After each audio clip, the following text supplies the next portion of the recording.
Do we always go through these stages?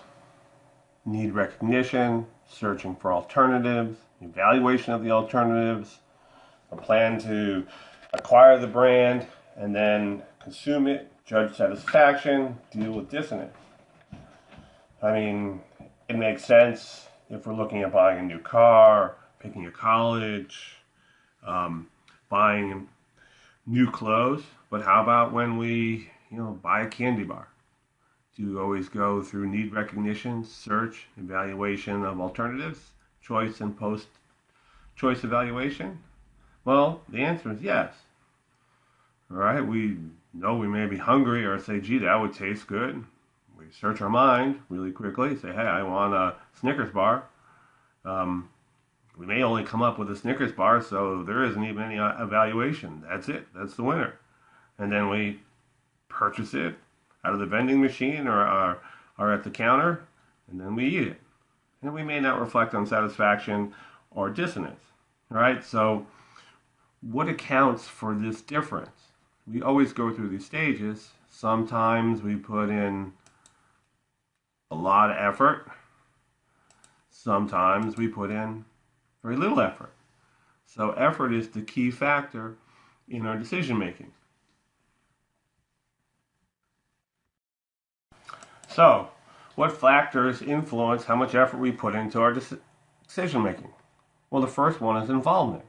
The more important the decision, the greater the perceived risk, the more effort we put in. The less involvement, the lower the perceived risk, the less effort we put in. The second factor is product knowledge or experience. The more often that we've solved this problem before, the more we know about the brands, the less effort we have to put in. The less often we've solved this problem, the more effort we're going to put in. So, what factors influence how much effort we put into our decision making? Well, the first one is involvement. The more important the decision, the greater the perceived risk, the more effort we put in.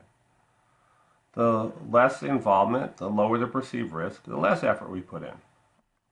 The second factor is product knowledge or experience. The more often that we've solved this problem before, the more we know about the brands, the less effort we have to put in. The less often we've solved this problem, the more effort we're going to put in. So, we can classify problem solving by effort. Looking at the graphic below, we can see a continuum, that consists of less effort on the left and more effort on the right. So when we put in less effort, that's often referred to as routine problem solving. Some people call it habitual problem solving, even brand inertia, that we buy the same brand over and over again, or a set of brands with very little effort. Sometimes it might be because we're loyal. Other times it might just be because that's the brand that we bought in the past. That's the brand somebody else bought for us. That's the brand that the store carries. At the other end is extensive problem solving, which some people also call extended problem solving, where we put in high levels of effort, that we search a lot, that we spend, considerable amount of effort evaluating the different alternatives. Right? And we're more likely to, experience cognitive dissonance because we put in more effort. And in the middle is limited problem solving, where it's a moderate amount of effort. Not as much as extended, but more than routine. So those are the three different levels. It's a continuum, meaning there's no clear line or demarcation between limited and extensive or limited and routine. Now, if we look at expertise or product knowledge and involvement in the graphic above, we can see when these things are more likely to occur. So, for example, we see that routine problem solving usually occurs when there's low involvement and high expertise. And remember, expertise doesn't mean that we're an expert in hand soap or canned corn or anything like that. It means that we have expertise, experience in solving this problem. So we know how to solve the problem. It's not a big deal. It's not important to us. So we don't think about it very much. We don't put in very much effort. Limited problem solving occurs when we have high involvement, so it's important to us, but we already know a lot about it. So we've done this before. We have experience and expertise. So we put in some effort, but not as much as we could, because we're already pretty sure that we know how to answer this problem, solve the problem. And then it also happens when involvement is somewhat low, okay, but we don't know a lot. So this is a case where, hey, it's somewhat important, and I don't know very much, so I want to make sure I don't buy, a bad brand, or I want to make sure I buy a brand that's going to solve the problem. So we'll invest some effort into search and into valuation and even into choice and going and get the brand that we want. Extensive problem solving usually occurs when it's real important to us and we don't know that much. So we have less expertise. So we see benefits to search, and we see benefits to putting a lot of effort into evaluation of alternatives.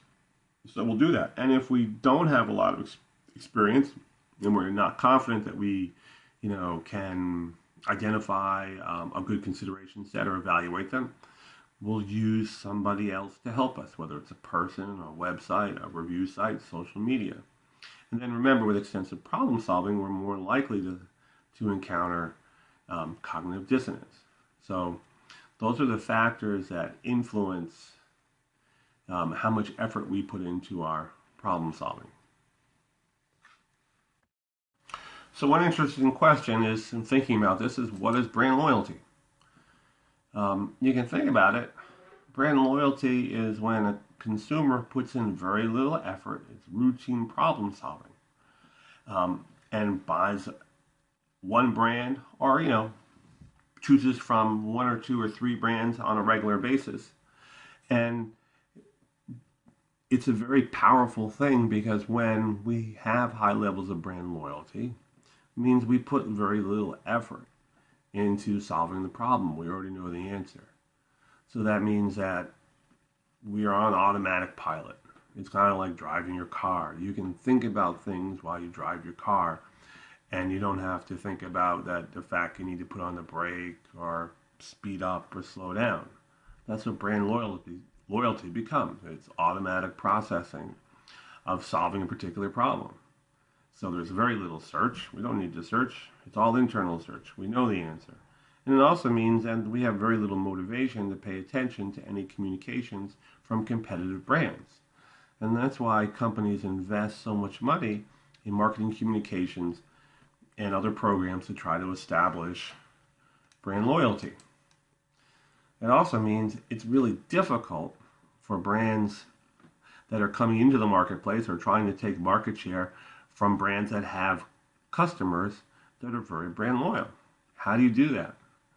They don't they have a problem, but they already know the answer. And on top of it, they won't pay attention to what you have to say anyway, because there's no value in that stuff. So typically, what brands try to do is you have to create a new problem or opportunity. You have to first get people to think that, hey, maybe there's something I'm missing. One of the most common ways of doing that is adding new features and benefits to try to augment or add more value to your brand. If you look at the evolution of toothpaste, it used to be just for preventing cavities with fluoride. Now, marketers have gone along and added many new features and benefits, whether it's flavors, whether it's to control gum disease, whether it's to reduce plaque, restore enamel, fresh breath, whitening. And by adding new features, they get the customer to say, hey, wait a minute, maybe there's something there that I want. You can think about Geico, which has been a very successful insurance company that's not very inexpensive. But besides that, what have they done? 15 minutes could save you 15%. They're trying to create some dissonance in people to see, if they're willing to investigate the fact that they could be saving money. So it's difficult to win customers away from brands that have high degree of satisfaction and loyalty. And the only way to do it is to really try to not say that you're better, but add something new that creates a new opportunity or problem for them.